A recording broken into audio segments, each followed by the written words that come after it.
Oh my. I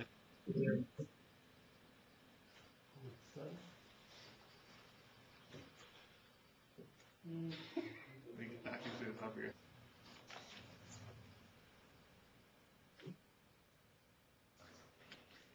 I do apologize to you for getting a little off of my PowerPoint. Doesn't do a whole lot good to have a PowerPoint if we never point to it, you know. And I get a little into this sometime in the sense that when there are things that you and I really can use every single day, I want us to make sure that we get it.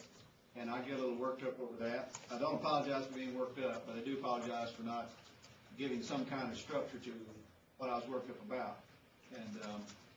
And so I'll kind of walk through this while I'm rehearsing with you what we've said, and then I'll take up where we left off and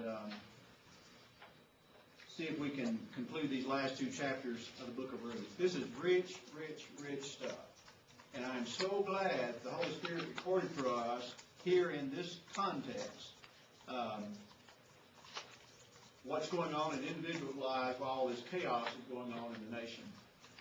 That individual people can still be focused and pure and holy and right and recognize God and live for God and help and assist each other and be useful to the Lord in His scheme of redemption. Ruth is in the scheme of redemption. What does it record for us? Real life of Ruth. The real person of Ruth. And how that courtship took place. They held court. And they called in all the witnesses and they listened to all the testimony and they made their decision based on those things that are true and right. Since she's in the lineage of Christ, Christ will say, the Messiah himself will say to those disciples who believe on him in John chapter 8 and verse 31, if you continue my word, then are you my disciples indeed, and you shall know the truth, and the truth shall make you free. You see, that's what courtship is. Holding court. That's what life is. Holding court. The Lord is saying, make sure you know what the truth is. And the only way you're going to know what the truth is, continue my word. Ruth said she was going to go back with Naomi. She was going to never leave Naomi. And that she was going to care for Naomi. That Naomi's God is going to be her God. Naomi's people is going to be her people. And you see her meaning. And God could use her. She is the great-grandmother of David, who is in direct lineage of Christ. You turn to the New Testament, and guess who is there in the lineage of Christ? Ruth. And so when we read this, we can't just say, well, that's a cute little book. You know, I'm glad there's not before chapter, because I'm kind of tired of reading. I like to go to Ruth because it's kind of short. It is just absolutely filled in every sentence with powerful stuff about life. Isn't it? I mean, every line is life, isn't it? Tragic things happened to her, and what did she say?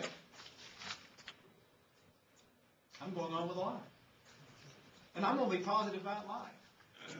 And when she gets back to Naomi's country and she's among Naomi's people and she is respecting the laws of Naomi's God, she doesn't lose that attitude and disposition of life. Does anybody notice? Or do they notice? Nothing's really said about either one of these characters' physical attraction. There are characters in the Bible where they are described as being nice to look upon. Absalom was nice to look upon. What kind of character was he? A bad character. Now, how many women would want to marry Absalom? Man, he is a knockout. But he was a sorry human being, wasn't he? Tried to take his own father's kingdom. Would have taken his own father's life. So not the kind of person you'd want to share life with. But what about Ruth? We don't know what she looked like. You know, she might have looked just the opposite of what we think is beautiful. But when you read it, do you see a beautiful woman? Whatever your image of beautiful is, that's Ruth, isn't it? That's right. You kind of in your mind thinking, oh, that's what she looked like. Because of her character. And so when we look at that, we don't want to miss those truths. And so here in this time, probably during the time of maybe Shamgar or Gideon, when we know idolatry is going on and every man doing that which is right in his own eyes, there are some people doing what's right in God's eyes, aren't there? And Ruth is one of them. And because of that, God's able to use her.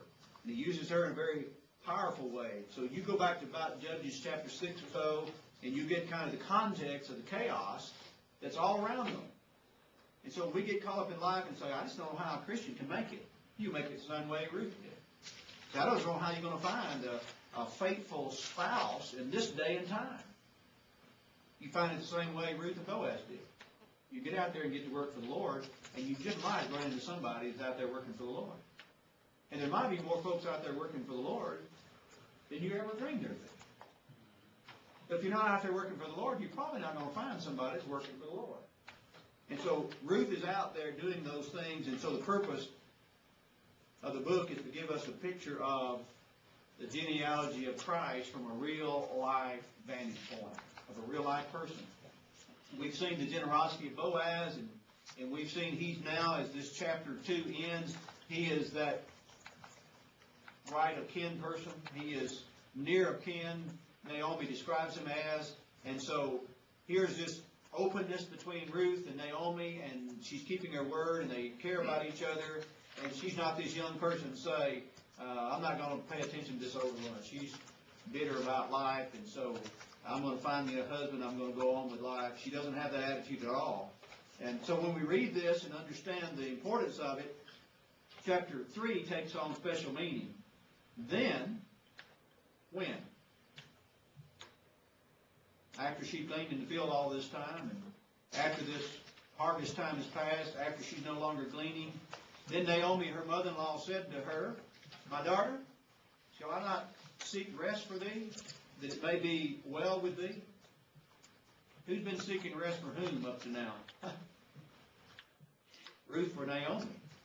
Naomi said, Should I not seek rest for thee? And now is not Boaz our kindred, and whose maiden thou wast? Behold, he winnoweth barley tonight in the threshing floor.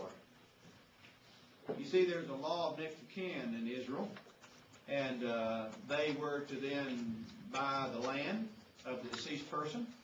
But when they got that property, they also had the responsibility to care for that person's widow and for their children, and even to bring up seed in their name. And so that becomes interesting. And now notice she's advising her. She said, here's my people, here's my God, here's my people's custom, here's my God's prescription for our life. Now wash thyself, wash therefore, and anoint thee, and put on raiment upon thee, and get thee down to the floor, but make not thyself known unto the man. What man? Boaz, until he shall have done eating and drinking. She's fixing herself up and looking her best, isn't she? She's gone to the fields, and we talked about the sweatheart context. He has the right, that is the nearest of kin, has the right to redeem that property and care for this person. Naomi must know something about Boaz, or she wouldn't send this young woman to him alone, would she? It shall be that when he lieth down, that thou mark the place where he shall lie, and thou shalt go in and uncover his feet, and lay thee down, and he will tell thee what thou shalt do. Wow. Naomi knows what kind of man Boaz is, and she also knows the custom of their land. And this means something. You lie down at his feet, and he spreads his skirt over you, and he'll tell you what to do. And he is going to tell her what to do. Notice how it develops from there. Here's real courtship. She's experiencing what Naomi directs her to experience. She's a young woman listening to the advice of an older woman. What does Paul tell Timothy and Titus in reference to older people and younger people? You look at the older people as parents, like fathers and mothers? How do you look at younger people, like brothers and sisters? How do we in our courtship look at things? Who do we ask advice from? Our peers. Who should I date? Should I go with them? Should I do that? We ought to ask those who have experience. So what kind of person? Naomi gives this advice, and Ruth is responding. She said unto her, all that thou sayest unto me, I will do. Isn't she confident in Naomi? You told me what to do. Did she mean it when she said, where you go, I'm going to go? Where you lodge, I'm going to lodge, and your people are going to be my people? She said, you just tell me what to do. And she went down into the floor and did according to all that her mother-in-law bade her to do. She's obedient. Now, fellas, you want to find a wife that will be submissive and will be like the church is to be to Christ? You better find one that's doing that already. By being submissive to Christ and being obedient to the parents and respectful to them. You don't see that, and they say, I'm not going to do it. You might need to file that away and say, all right, we've held court today, and the witness has been called in, and the evidence is clear. And that's either going to change, or I know where I'm going, somewhere besides here. And when Boaz had eaten and drunk, and his heart was merry, he went to lie down, and at the end of the heap of corn, and she came softly and covered his feet and lay down. Boy, that's not the kind of scenario that we would want to describe today, is it? When young couples get alone, what we read in these next few verses are typically not what we hear about. It's not what you see on the movie screen, is it? It's not what you read in the romance novels, is it? It's always sensual. And it's always degrading. It's always selfish. What can I get? Who can I use? You don't see any of that here. See, this is real courtship. These are finding out who these people really are and then basing your future life on these things. Now notice what happened. It came to pass at midnight that the man was afraid and turned himself, and behold, a woman lay at his feet. And he didn't say, aha, now nobody's here. And here I have this beautiful woman. You know, none of that takes place. And he said, who art thou? And she answered, I am Ruth, thy handmaid. Spread therefore thy skirt over thy handmaid, for thou art a near kinsman. Where did she learn that? She learned that from Naomi. She's listening. And you see, their law required and their custom was that the near kin would bring up seed after the deceased person. Boaz didn't know that. Notice how he responds. Naomi knew that. Ruth accepted that. Why? Your people are going to be my people. And your God's going to be my God. Did she mean that when she said it? See, that's why I got to require them to read this book. Because when they say those words, I want them to mean it. And he said, blessed be thou of the Lord, my daughter, for thou hast shown more kindness in the latter end than in the beginning. And as thou followest not young men, whether poor or rich. What does that tell you? You wouldn't attend in a single group looking for a husband. Has he known anything about her up to now? Absolutely. Why? He asked all the right people, all the right questions. He listened to the evidence. And so he is fully convinced. And notice what he says about her. And now, my daughter, fear not. I will do to thee all that thou requirest. For all the city of my people doth know that thou art, listen now, thou art a virtuous woman. How do they know that? Because she's hanging out where all the men were? Or because she's in the field gleaning? She's in the field gleaning for who? Mother-in-law. Her mother-in-law. And so her reputation has been built up. Has Boaz been paying attention? He wasn't driving by her house every day in his iron chariot. Was he? You know, he was watching her sweat in the fields. And so he has a proper understanding of Ruth and her good reputation. Does he do anything to diminish that? You notice what he says in reference to that. And now, it is true that I am thy near kinsman. However, there is a kinsman nearer than I. He didn't say, well, we'll figure this out. But you like me and I like you and we're here all alone, and so let's see if we're compatible with each other. Now, that's the courtship of our perverted society, isn't it? That's not what he said. Naomi evidently had not considered that Boaz wasn't it, or maybe she had considered and knew. She said, he'll tell you what to do. Now notice what he said. You think he'd given any thought to this already? How would he know he's not the nearest of kin? He's already thought it through. Maybe a little disappointed. But tarry this night, and it shall be in the morning that if he will perform unto thee the part of a kinsman, well, let him do the kinsman part. But if he will not do the part of a kinsman to thee, then will I do the part of a kinsman to thee, as the Lord liveth. Lieth down until morning. Lieth down and waste this opportunity? You see, there is no foul play, no taking advantage of, no who's going to know and nobody's going to know. It's you lie down until morning. And she lay at his feet until morning. And she rose up before one could know another, and she said, let it not be known that a woman came into the threshing floor. He's worried about her reputation, isn't he? Mm-hmm. He could reflect on her reputation. He just said she has a reputation of being a virtuous woman. And he said, bring the veil that thou hast upon thee, and hold it. And she held it, and he measured 6 measures of barley, and laid it on her, and she went into the city. And when she came to her mother-in-law, she said, who art thou, my daughter? And she told her all that the man had done. Again, she's very open with Naomi, isn't she? She took her instructions. She did everything she told her to do.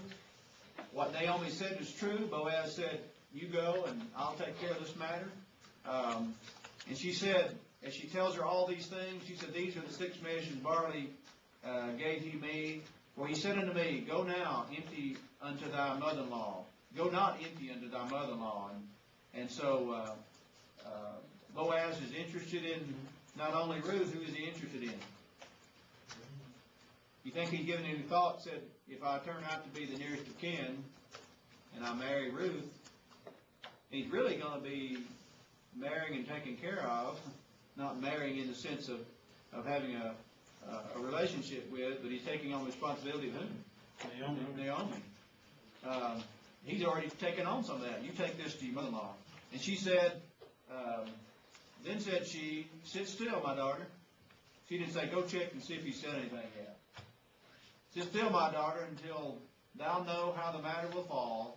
For the man, I think this is interesting, the man will not be in rest until he have finished this thing this day. She listened to everything that Boaz had told her, and so she knows that Boaz had given some thought to this. And so he's going to kind of cut to the chase, and he's going to go to the right source. He's going to get this question answered in short order. So when that takes place, we have described for us what Naomi's people do and what Naomi's God prescribes to in handling matters. And Boaz goes in chapter 4, and he sits at the gate. What do we know about sitting at the gate? Remember when we started the Judges, we said that they were already accustomed to having judges. Mm-hmm. And Moses had prescribed for them to select from among them these men who would sit at the gate, and they would pass judgment. And so, even with all the chaos going in, and them having to have a judge in the sense of a savior and deliverer, there were men who were sitting at the gate and taking care of these kind of matters. And so he goes there, and he said in verse 1, Boaz spake and came by, unto whom he said, ho. So we thought we had that down today. We'd say yo, but they said, ho, such a one. Turn aside, sit down here. And he turned aside and sat down. And he took 10 men of the elders of the city and said, sit down here. Why is he doing that? They're holding court. This is courtship. They're calling in all the witnesses. They're going to give the right testimony. They want this to be sure.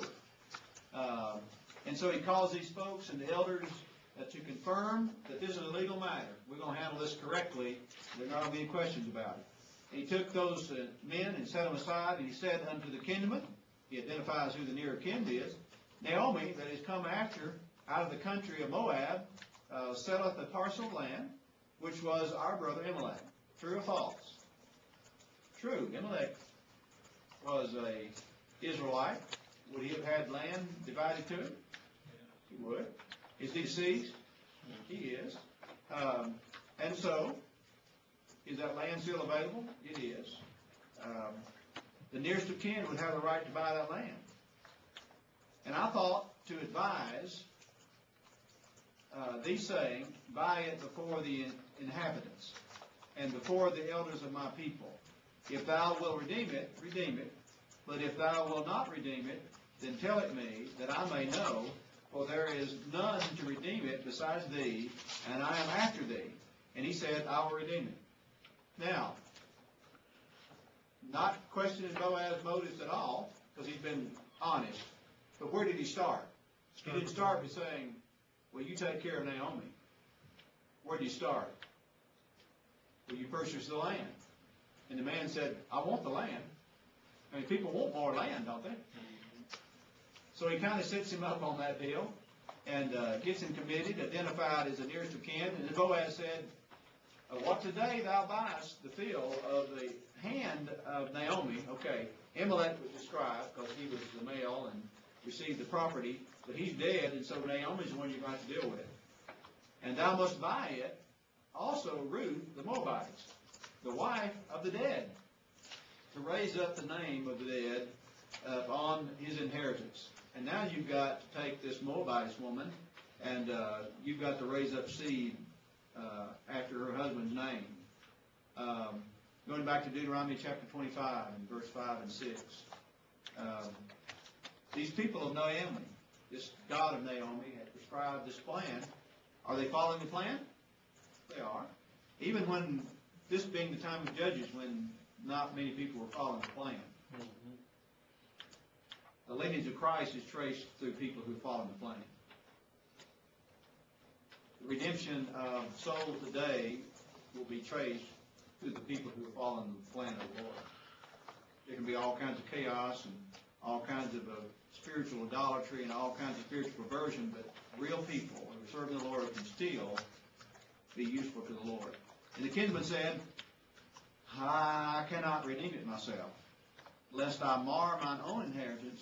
Redeem thou my right to thyself, for I cannot redeem it.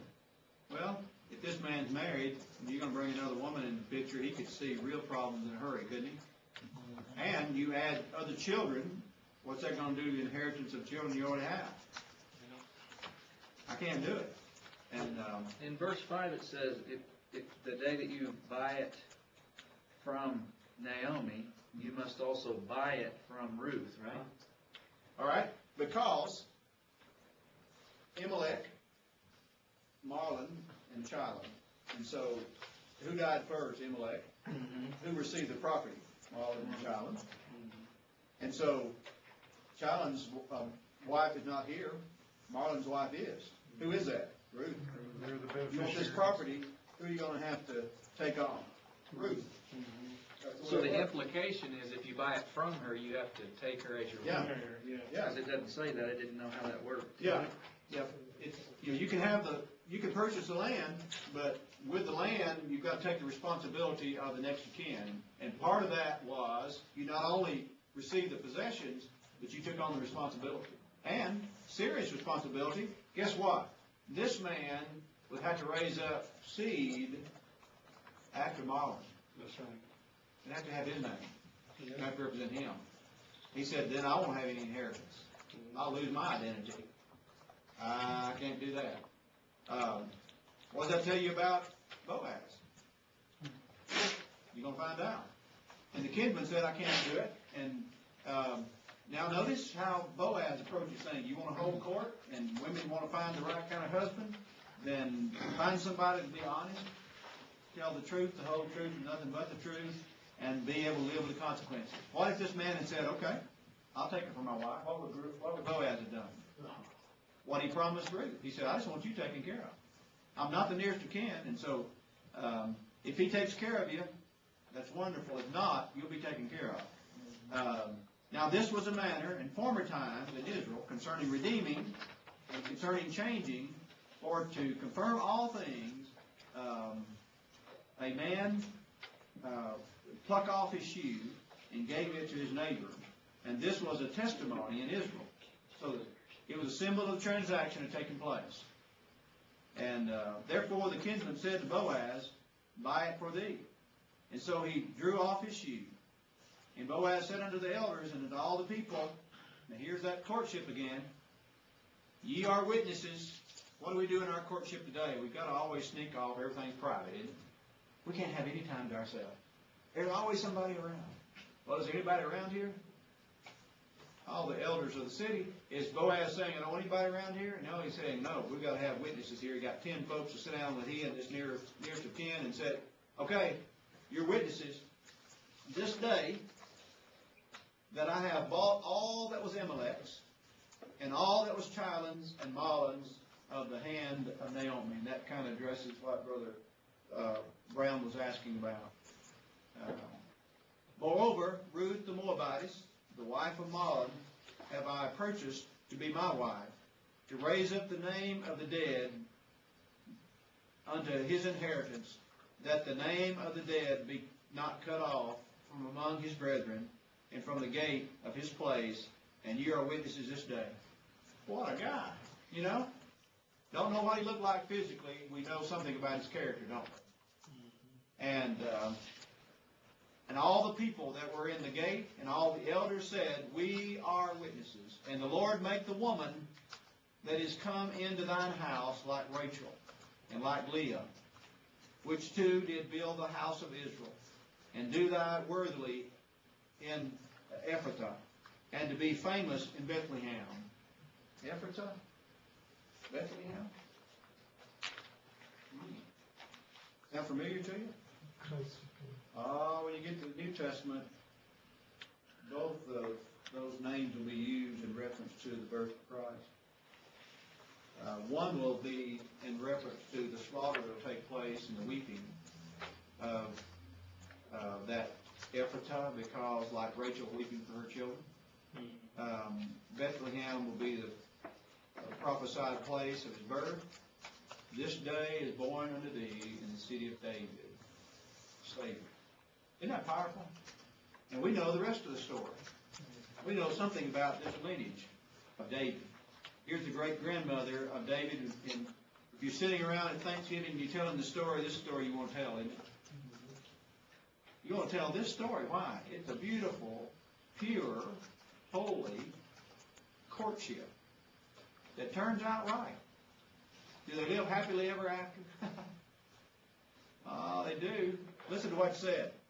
And so, let the house, thy house, be like the house of Perez, and whom Tamar bare unto Judah, of the seed which the Lord shall give thee, of this young woman. So here we have the tribe of Judah, and here this line of Judah will come, and so many descendants. So Boaz took Ruth, his wife, and when he went in unto her, the Lord gave her conception, and she bare a son. When did he go in unto her? When he met her the first time, he said, it was love at first sight. I didn't look anywhere else, you know. We didn't work anymore. It's just, we can live off of love. Now that's courtship, isn't it? When did he go in unto her? When all the court had been held, and all the witnesses had been called in, and all the evidence was presented, and the truth was known, the decision could be made. And it was made right, it was made legal, it was made purely, it was made beautifully. And all this, folks, is happening when chaos is going on all around them.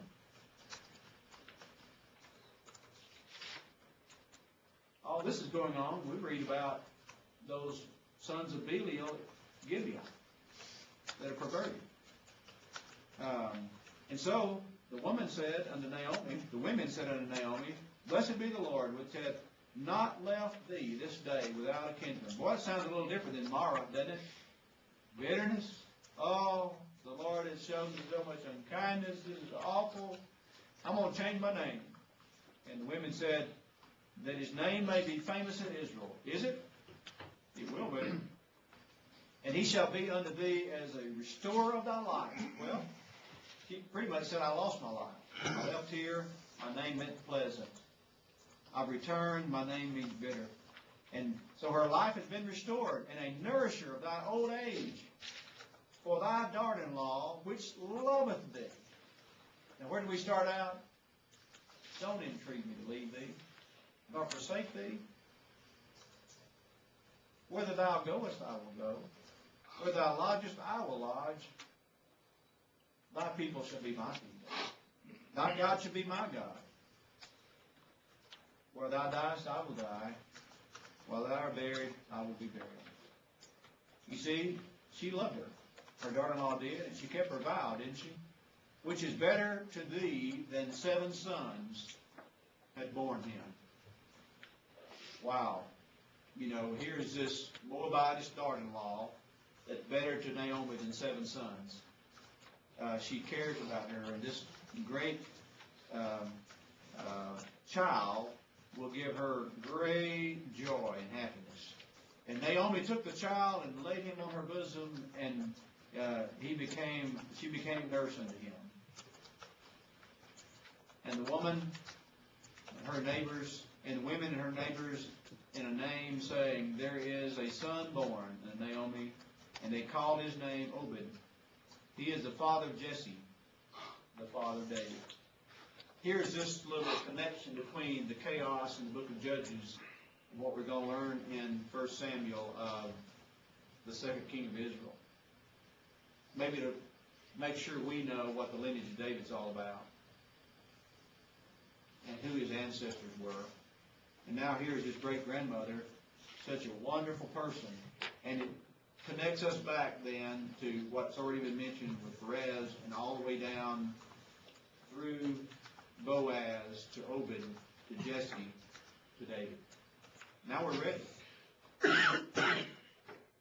to read what else happened in the life and history of the Israelites, because now we know what can happen in individual real lives, no matter what the context is, if we're focused on the right things.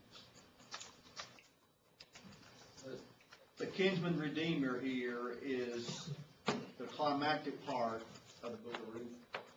Yes, sir.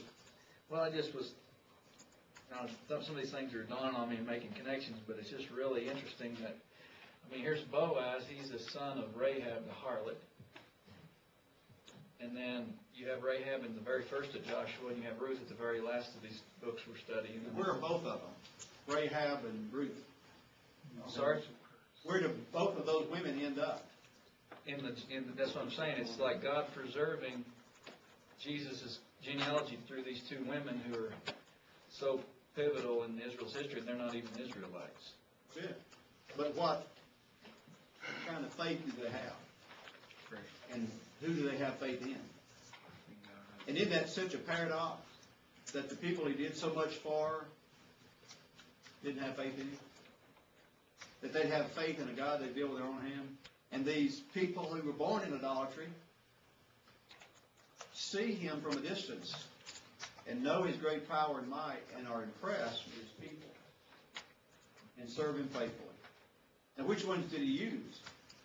He used those who were faithful to him, those who respected him and honored him and obeyed him. And that is fascinating to look at, isn't it? And this is a beautiful, beautiful story that I like to read over and over and over. And every time I read it, I'm inspired a little bit more. And I use it constantly in my ministry and my counseling with folks, and even not just in premarital counseling, but when couples are struggling, sometimes I say, okay, you'll go home together and read together the book of Ruth. Are they struggling? And I say, well, I think so much has happened, there's no way we're going to make it. Now, how much more could happen to you than what happened to this woman? You know, her whole family dies, with the exception of Naomi. She has to go live among strangers. What does she do? What's right? What's the moral of the story? Always do what's right. And my sweet little mother used to say, and it'll turn out right. Sometimes it didn't look like it to me. Sometimes it didn't turn out quickly enough for me. But you know, she was always right. That is, when I did right, it always turned out right. You just can't get impatient and want it to be the way you want it to be, when you want it to be. You have to say, it turned out right in my service to God. So here's that beautiful story that thankfully we can end on in this week of study from Hebrew history. A lot of things probably swirling in your mind, and so you get those settled and on paper and share those with me, and I will look forward with great anticipation. Let me finish that for you. Sorry about that. I just got clueless today. You feed me and I can't think anymore. Those things I said verbally, but you can kind of see how this story ends. But what questions or comments do you have? I promise you we try to end about 6:30, and so I'll make a few closing remarks after your questions or your comments, and we'll be adjourned. No questions or comments? Did you give us chapter 3 breakdown? I must have missed it. Okay. I think I have it on here. You better go. Maybe I didn't. Maybe I didn't have it on there. I did this late one night. I did not. Okay. I can fit it together. All right. If you say, I can send that to you. I have thoroughly enjoyed it. You've been a great class. I hope it's been beneficial to you. And I've had most of you before, or at least half of you before, and I don't know how far along the rest of you are. I am scheduled to teach the counseling class again next year. Will indicated he, depending on what students needed, is what other class he may ask me to teach. But if nothing else comes up, I'll probably teach this again year after next. If you've got things you need taught, he'll try to address those, and those of us who are available do that. But my prayer for you is that the Lord will bless you in your efforts to help, and all of you will have good health and opportunity to serve Him many, many years. And please, fellas, let's offer the Lord our very best all the time and everything we do. And so He'll be pleased. Heaven's going to be a wonderful place, and He's recording for us how to get there. And we need to be excited about our study of it, our application of it. And when we do that, people will want to have what we have. All right? Let's have a word of prayer. Who will lead us in that closing prayer? All right. Our most righteous and our holy Father in heaven, we come to you thankful for the opportunity that we've had to come here to spend time with one another, to get to know each other more, to be able to call it one another brethren, and be able to have that close relationship through what you have done for us through your Son, and have that fellowship which you've made so freely available to us. We're thankful for your word that we've been able to study and we've been able to learn more about. We ask that you help us to always be diligent, to realize the blessing of knowing your word and of studying your word, and to take that blessing and to study your word every day for the rest of our lives. We ask that you help us to be effective in our teaching and application and obedience to that word, and our efforts to teach that word to others. We ask that you help us all to return home safely and to apply the things that we have learned this week. We're thankful for your Son and for what He has done for us that gives each one of us salvation, that gives each one of us a hope for home in heaven with you. And it's through His name that we pray. Amen. Appreciate you, fellas. Thank you.